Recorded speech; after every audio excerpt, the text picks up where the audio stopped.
আল্লাহ পাক রব্বুল আলামিন কত সুন্দর করে কোরআনুল কারীমের ভিতরে জানিয়ে দিলেন, আল্লাযীনা ইউমিনুনা বিল গায়ব। মুমিন যদিও বান্দা, তোমরা যদি প্রকৃত মুমিন বান্দা মুসলমান হতে চাও, সর্বপ্রথম তোমাদের ইউমিনুনা বিল গায়ব, গায়বের উপরে বিশ্বাস করতে হবে, ঈমান আনয়ন করতে হবে। কথাকার একটু জোরে বলেন, কথাকার। গায়বের উপরে আপনার ঈমান আনয়ন করতে হবে। সর্বপ্রথম গায়বের উপরে যদি আমরা ঈমান আনয়ন করতে পারি, আল্লাহ পাক রব্বুল আলামিন কত সুন্দর করে জানিয়ে দিলেন, গায়বের প্রতি ঈমান আনয়ন করার পরে আল্লাহ পাক রব্বুল আলামিন বললেন ওয়া ইয়াকিমুনাস সালাত। তারপরে আল্লাহ পাক রব্বুল আলামিন বললেন, গায়বের প্রতি ঈমান আনয়ন করলাম, তারপরে দ্বিতীয় কাজ তোমাদের নামাজটাকে সমাজের ভিতরে তোমরা কায়েম করে ফেলো। কি করতে হবে? নামাজ কিন্তু প্রতিষ্ঠিত করার কথা বলেছেন, কায়েম করার কথা। আল্লাহ পাক রব্বুল আলামিন যেখানে সালাত শব্দ ব্যবহার করেছেন, সেখানে নামাজ কিন্তু প্রতিষ্ঠিত, এটাকে কায়েম করার কথা আল্লাহ পাক রব্বুল আলামিন সব জায়গায় বলেছেন। বলেন না সুবহানাল্লাহ। তাহলে নামাজটাকে আমাদের কায়েম করতে হবে, প্রতিষ্ঠিত করতে হবে সমাজের ভিতরে। এই নামাজ এমন একটি নামাজ, দিনের শুরুতে কোন মানুষ যদি ফজরের নামাজ আদায় করে রাত্রিবেলা, আর মাঝখানের সময় জোহর নামাজ আদায় করলো, আসর নামাজ আদায় করলো, মাগরিবের নামাজ আদায় করলো, রাত্রিবেলা ঘুমানোর আগে আবার বান্দাটা ইশার নামাজ আদায় করে ঘুমিয়ে গেল, আল্লাহ পাক রব্বুল আলামিন কত সুন্দর করে জানিয়ে দিতেছেন, ও বান্দা, কোন ব্যক্তি যদি ফজরের নামাজের পরে, কোন ব্যক্তি যদি নামাজ জামাতে পড়ার পরে কোন আমার বান্দা যদি দুনিয়া থেকে বিদায় নিয়ে চলে যায়, যখন নামাজের নিয়ত করে ফেলেছে, যখন নামাজ আদায় করবে, মাঝামাঝি সময় কোন মানুষ যদি বিদায় নিয়ে চলে যায়, আমি রব্বুল আলামিন তাকে জান্নাতের সুসংবাদ দিয়ে দিলাম। বর্তমান আমরা একটা স্বাধীনতা পেয়েছি কি পাই নাই? কথা বলেন। বর্তমানে বাংলাদেশের স্বৈরাচার মুক্ত দেশ পেয়েছি, শুধু আল্লাহর পক্ষ থেকে এটা সাহায্য। কিন্তু বর্তমান কিন্তু আমাদের দেশ এখনো বিজয় হয়। আল্লামা দেলোয়ার হোসাইন সাইদ রহমাতুল্লাহি আলাইহি একটা কথা বলেছিলেন, তার একটা স্বপ্নও ছিল, যেই স্বপ্নটা আল্লাহর কাছে বারবার তিনি হাত তুলে বলেছেন, আল্লাহ, এই ছোট্ট সোনার বাংলাদেশে অন্তত পক্ষে যেন কোরআনের আইন, কোরআন যেন অন্তত প্রতিষ্ঠিত হয়। বলেন না আমিন। কিন্তু বর্তমান জালেম স্বৈরাচার শুধু তিনি একাই নয়, বাতিলের তৎকালীন সময়ে মসনদে সংসদে যারাই ছিল, আমার সোনার পাখিদেরকে আল্লামা সাইদি সাহেব শুধু নয়, গোলাম আজম সাহেব সহ, নিজামী হুজুর সহ, কাদের মোল্লা সহ আমাদের ইসলামী আন্দোলনের মানুষদেরকে যারা নির্যাতন করে বিদায় করেছে, আল্লাহ তাদের পতন ঘটিয়ে দিয়েছে। তাহলে আল্লাহর পক্ষ থেকে কেবল আমাদের সাহায্য এসেছে। আল্লাহর পক্ষ থেকে সাহায্য আসার পরে ইসলাম যখন দেখবেন কায়েম হয়ে যাবে, প্রতিষ্ঠিত হয়ে যাবে, সংসদে দেখবেন সংসদের যিনি প্রধান বিচারক, প্রধান যিনি দায়িত্বে আছেন, তিনি দেখবেন ইমামতির দায়িত্ব পালন করবেন বলেছিলেন আল্লামা সাইদি। মনে আছে কথাটা? কিন্তু আজও বাজে। পুলিশে এসপি অফিসে এসপি ইমামতি করবেন, ডিসি সাহেবের অফিসে ডিসি সাহেব ইমামতি করবেন, স্কুলের প্রধান শিক্ষক ইমামতি করবেন, বিশ্ববিদ্যালয়ের প্রধান শিক্ষকগুলো ইমামতি করবেন, সকল শিক্ষক ছাত্র ছাত্রী সবাই নামাজের মুসল্লায় দাঁড়িয়ে গিয়ে নামাজ আদায় করবে। তাহলে ইসলামকে বিজয় যদি করতে চায়, নামাজের বিকল্প কোনো কিছু আছে ভাই? কথা বলেন, আছে? তাহলে সর্বপ্রথম, কারণ কিয়ামতের দিন আল্লাহ পাক রব্বুল আলামিন বলছেন, যে কিয়ামতের সালাহ, কিয়ামতের দিন সর্বপ্রথম নামাজের হিসাব নেওয়া হবে। কিসের হিসাব? কথা বলেন, কিসের হিসাব? অল্প সময় কথা বলবো। সর্বপ্রথম যেহেতু আমাদের নামাজের হিসাব নিতে হবে, আল্লাহর কাছে দিতেই হবে, তাহলে আমাদের নামাজ পড়ার দরকার আছে না নাই? সম্মানিত দ্বীনি ভাইরা আমার, আল্লাহ পাক রব্বুল আলামিন কোরআনুল কারীমের সূরাতুল বাকারার ভিতরে কত সুন্দর করে জানিয়ে দিতেছেন, আল্লাযীনা ইউমিনুনা বিল গায়বি ওয়া ইউকিমুনাস সালাতা ওয়া মিম্মা রাযাকনাহুম ইউনফিকুন। আল্লাহ পাক রব্বুল আলামিন কত সুন্দর করে কোরআনুল কারীমের ভিতরে জানিয়ে দিলেন, আল্লাযীনা ইউমিনুনা বিল গায়ব। মুমিন যদিও বান্দা, তোমরা যদি প্রকৃত মুমিন বান্দা মুসলমান হতে চাও, সর্বপ্রথম তোমাদের ইউমিনুনা বিল গায়ব, গায়বের উপরে বিশ্বাস করতে হবে, ঈমান আনয়ন করতে হবে। কথাকার একটু জোরে বলেন, কথাকার? গায়বের উপরে আপনার ঈমান আনয়ন করতে হবে। সর্বপ্রথম গায়বের উপরে যদি আমরা ঈমান আনয়ন করতে পারি, আল্লাহ পাক রব্বুল আলামিন কত সুন্দর করে জানিয়ে দিলেন, গায়বের প্রতি ঈমান আনয়ন করার পরে আল্লাহ পাক রব্বুল আলামিন বললেন ওয়া ইউকিমুনাস সালাত। তারপরে আল্লাহ পাক রব্বুল আলামিন বললেন, গায়বের প্রতি ঈমান আনয়ন করলাম, তারপরে দ্বিতীয় কাজ তোমাদের নামাজটাকে সমাজের ভিতরে তোমরা কায়েম করে ফেলো। কি করতে হবে? নামাজ কিন্তু প্রতিষ্ঠিত করার কথা বলেছেন, কায়েম করার কথা। আল্লাহ পাক রব্বুল আলামিন যেখানে সালাত শব্দ ব্যবহার করেছেন, সেখানে নামাজ কিন্তু প্রতিষ্ঠিত, এটাকে কায়েম করার কথা আল্লাহ পাক রব্বুল আলামিন সব জায়গায় বলেছেন। বলেন না সুবহানাল্লাহ? তাহলে নামাজটাকে আমাদের কায়েম করতে হবে, প্রতিষ্ঠিত করতে হবে সমাজের ভিতরে।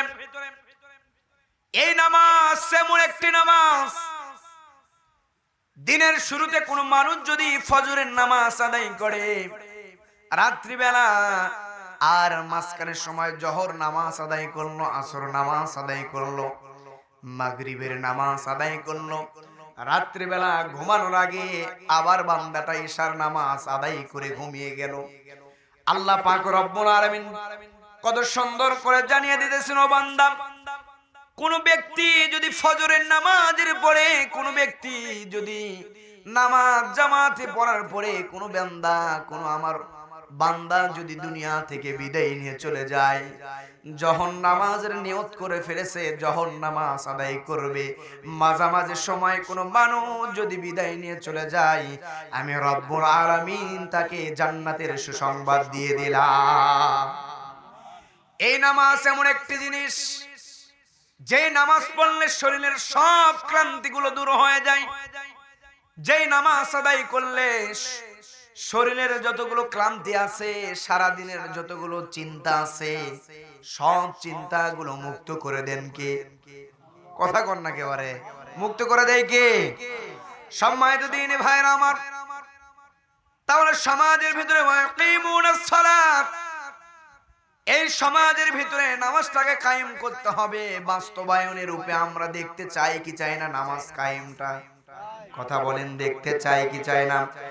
বাস্তব রূপে যদি নামাজটাকে কায়েম করা দেখতে চান, ও মুসলমান, ও নন্দীগ্রামের মুসলমানেরা, আপনাদের কাছে একটা দাওয়াত দিয়ে যাই, বাস্তবে যদি ইসলামটাকে বাস্তবায়ন রূপে কায়েম করা দেখতে চান, ইসলামী আন্দোলন করা ছাড়া অন্য কোনো গতি নাই। ইসলামী আন্দোলন যখন এই বাতিলদের মসনদে, যখন ইসলামের লোকগুলো বসে যাবে, কোরআনের লোকগুলো যখন বসে যাবে, যেই জায়গায়, যেই সংসদে বাতিলদের মসনদে যে বাতিলরা আলিমদের বিরুদ্ধে যারা আইন পাশ করত, স্ট্রিম রোলার যারা চালাইতো, ওই সমস্ত চেয়ারে বসে যদি কোনো আলিম ওলামা ইসলাম দিয়ে, কোরআন দিয়ে যদি রাষ্ট্র পরিচালনা করে, আর সমাজের ভিতরে যদি নামাজটাকে কায়েম করার কথা ঘোষণা দিয়ে দেয়, আমার মনে হয় না সমাজের ভিতরে আর কোনো ফিতনা ফাসাদকারী মানুষ আর থাকবে। এই জন্য ইসলামী আন্দোলনের বিকল্প কোনো আন্দোলন নাই। ইসলামী আন্দোলন এমন একটি আন্দোলন, ইসলামী দল এমন একটি দল, যে দল স্বার্থ ছাড়া মানুষদেরকে এত ভালোবাসা দিয়েছেন, এত ভালোবাসা দিয়েছেন, পৃথিবীর যত নেতা আছে সব নেতাকে হার মানিয়েছেন বর্তমান ইসলামিক দলের জামাতের আমির। মুসলমান ভাইরা আমার, কথাগুলো ভালো করে খেয়াল করবেন। বাংলাদেশে একটা নয়, দুইটা নয়, হাজার হাজার নেতা আমরা দেখেছি, হাজার হাজার নেত্রী আমরা দেখেছি, কিন্তু বাংলাদেশে ডক্টর শফিকুর রহমানের মতো এমন নেতা হতে আরো 10 বার জন্মগ্রহণ করতে হবে। কথা কয় না একেবারে। ডক্টর শফিকুর রহমান এমন একজন নেতা, এমন একজন আমির, এই সুন্দর মানুষ, এই মানুষ যদি, আমার মনে হয় এই মানুষের হাতে যদি আমরা সবাই একতাবদ্ধ হয়ে শুধু ইসলামকে ভালোবেসে, কোরআনকে ভালোবাসে, এই মানুষটার হাতে যদি আমরা দেশটাকে তুলে দিতে পারি, আমার দেশের নাম দেওয়া হয়েছে সোনার বাংলাদেশ, এই সোনার বাংলাদেশ গড়তে আর সময় লাগবে না। মুসলমান ভাইয়েরা আমার, আপনাদের কাছে ওয়াজ করার মতো আমার কোনো এলেম নাই। এমন একটি গ্রাম, আজকে আপনাদের এই নন্দীগ্রামটা সারা পৃথিবীর মানুষ চিনে গিয়েছে, সারা পৃথিবীর মানুষ জানে। বগুড়া জেলাতে আরো অনেকগুলো থানা আছে, শাহজাহানপুর থানা আছে, কাহালু থানা আছে। মোটামুটি বগুড়া জেলার ভিতরে কাহালু আর নন্দীগ্রাম থানাটা সবাই চেনে। শুধু একমাত্র কোরআনকে এককভাবে এক ব্যক্তি বেশি ভালোবেসেছেন, কোরআনের দাওয়াত দিয়েছেন, ফলে সারা বিশ্বে নয় পৃথিবী জুড়ে আল্লাহ সম্মান বাড়িয়ে দিয়েছে। এত সম্মান। গ্রামের একটা ভালো, গ্রামের একটা প্রবাদ আছে, বাড়ির গরু খুলির ঘাস খায় না। কি ঘাস খায় না ভাই? কথা কয় না পারে। বাড়ির গরু খুলির ঘাস খায় না, অন্যর ঘাসে যায় ঠিকই ঢুস মারে, আছে না নাই? সম্মানিত ভাইয়েরা আমার, ভালো করে খেয়াল করবেন। এই যে আপনাদের গ্রামের একজন রত্ন, এই রত্নটার যদি আপনারা যত্ন নিতে পারেন, এই রত্নগুলোর যদি আপনারা যত্ন যদি নিতে পারেন, আল্লাহর কসম করে বলি আল্লাহি, এই রত্নগুলো দিল প্রাণ দিয়ে ইসলামী আন্দোলন আর কোরআনকে এত ভালোবাসে। আমার মনে হয় এই ভালোবাসা যদি আল্লাহ পাক রব্বুল আলামিন কবুল করে নেয়, আপনাদের রত্ন জান্নাতে থাকবে। আর শুধু একাই জান্নাতে থাকবে না, এই গ্রামের যারা ইসলামী আন্দোলনের জন্য কাজ করেছে, কোরআনের আইনটাকে কায়েম করার জন্য, বাস্তবায়ন করার জন্য কাজ করেছে, তাদেরকে সঙ্গে নিয়ে তিনি জান্নাতের ভেতরে থাকবে। মুসলমান ভাইরা আমার, কোরআনের যারা রাহবার, ইসলামী আন্দোলনের নির্যাতিত যেই মানুষগুলো ইসলামী আন্দোলনের জন্য বারবার জেল খেটেছেন, বারবার জেলে গিয়েছেন, আপনারা বলেন তো আপনাদের এই গ্রামের মানুষ, মাওলানা রুহুল আমিন যুক্তিবাদী গ্রামের কোন মানুষের বাড়িতে নির্যাতন করছে? কথা বলেন না কেন? কোন মানুষকে থাপ্পড় মেরেছে কোনদিন? কোন মানুষকে গালি দিয়েছেন নাকি? তাহলে মুসলমান, নন্দীগ্রামের মুসলমান, ভালো করে খেয়াল করবেন। এখানে যারা বসে আছেন তারা কোরআন প্রেমিক, আর বাহিরে হাজার হাজার স্বৈরচার গুলো দেখবেন এখনো আড্ডা মারতেছে, গালি দিতেছে। এখানে কি হয়? স্বৈরচার গুলো এখনো আছে, পালাই নাই। মুসলমান ভাইরা আমার, এই যে বৃদ্ধ মানুষ যিনি কোরআনের খেদমত করতেছেন, আজকে 40-50 বছর হয়ে যায়, কোরআনের দাওয়াত দেয় নিঃস্বার্থ ভাবে, কোরআনের দাওয়াত দিতেছে। এই মানুষটাকে যারা মামলা দিয়েছে, এরা কি ভালো মানুষ না খারাপ মানুষ? কথা কয় না, ভালো মানুষ না খারাপ মানুষ? আব্দুল্লাহ ইবনে উবাই আর ওয়ালিদ বিন মুগীরা নবীজির পাশে থেকে নবীজিকে এত ভালোবেসেছেন, আর গোপনে গোপনে গিয়ে আব্দুল্লাহ ইবনে উবাই কাফেরদের সঙ্গে পরামর্শ করেছেন, নবীজিকে হত্যা করার জন্য চেষ্টা করিয়েছেন। মুসলমান ভালো করে খেয়াল করবেন, ওই ওয়ালিদ বিন মুগীরা যার জন্মের কোনো ঠিক ছিল না, আমার নবীজিকে গালি দিয়েছেন। নবীজি প্রকাশ্যই বলেছে, ওয়ালিদ বিন মুগীরা খবর নিয়ে দেখো রে মুগিরা, তোমার জন্মের কিন্তু ঠিক নাই। কথা কয় না? মুসলমান ভাইরা আমার, ভালো করে খেয়াল করবেন, বোঝার জন্য আপনাদেরকে বলতেছি। ওই ওয়ালিদ বিন মুগীরা মায়ের কাছে গিয়ে বলল, গো মা, মুহাম্মদ বলেছে আমার জন্মের নাকি ঠিক নাই, কথা কি সত্য? কি বলেছে? কথা বলেন। মুহাম্মদ বলেছে আমার নাকি জন্মের ঠিক নাই, ও মা কথাটা কি সত্য? এবার ওয়ালিদ বিন মুগীরার মা বলতেছে, হ্যাঁ রে বাবা, কথা সত্যই বলছে, কারণ মুহাম্মদ কখনো মিথ্যা কথা বলতে পারে না। মুসলমান ভাইরা আমার, আজকেও যারা আলেমদের উপরে বারবার যারা নির্যাতন করে, আলেমদের উপরে বারবার যারা আঘাত করে, আলেমদের নামে যারা মামলা দেয়, মিথ্যা মামলা দেয়, আলেমদের উপরে যারা হামলা করে, ভালো করে খেয়াল করবেন, এদের জন্মের ভিতরে সমস্যা আছে। কথা কন না কে? সন্দেহ আছে চাচা, কি ব্যাপার? কথা কন না একেবারে জোরে কন। মুসলমান ভাইরা আমার, অল্প সময় শেষ করে দিব। সেই ওয়ালিদ বিন মুগীরা মাকে গিয়ে বলল, মা, মুহাম্মদ বলেছে আমার জন্মের ভিতরে নাকি ভেজাল আছে, ও মা কথাটা কি সত্য নাকি? এবার ওয়ালিদ বিন মুগীরার মা বলতেছে, বাবারে, ওই মুহাম্মদ তো জন্মের পর থেকে নিয়ে কখনোই মিথ্যা বলে নাই। ওই মুহাম্মদ যদি মিথ্যা বলতো, তাহলে মক্কার বড় বড় কাফের, আবু জেহেল, আবু লাহাব, তোর থেকেও তারা শীর্ষ লেভেলের কাফের, কাফেরদের সরদার, তারা কিন্তু তার নাম আল আমিন উপাধি দিত না। আল আমিন মানে বোঝানো হয়েছে আমার নবীজি সত্যবাদী, মিথ্যা কথা কখনোই বলে না। কথা বলেন, আমার নবীজি কখনোই মিথ্যা কথা বলেন নাই। এবার ওয়ালিদ বিন মুগীরাকে মা ডেকে ডেকে বলতেছে, ওয়ালিদ বিন মুগীরা, ভালো করে খেয়াল করো রে ওয়ালিদ বিন মুগীরা, ভালো করে শুনে রাখ, মুহাম্মদ কখনো মিথ্যা কথা বলে না, মুহাম্মদের কথা চিরসত্য। সম্মানিত দ্বীনি ভাইরা আমার, এই জন্য এই সমাজের ভিতরে যদি নামাজ কায়েম হয়ে যায়, ইসলামী আন্দোলনের মানুষগুলো ওই সংসদের চেয়ারে বসে যদি কোরআনের আইনটাকে বিজয় করার লক্ষ্যে যদি শুধু কাজ করে যায়, আমার সমাজের ভিতরে কোনো দুর্নীতি থাকবে নাকি? কথা বলেন, দুর্নীতি থাকবে? আমার এই সোনার বাংলাদেশ দুর্নীতি মুক্ত হতে এক সেকেন্ড সময় লাগবে না।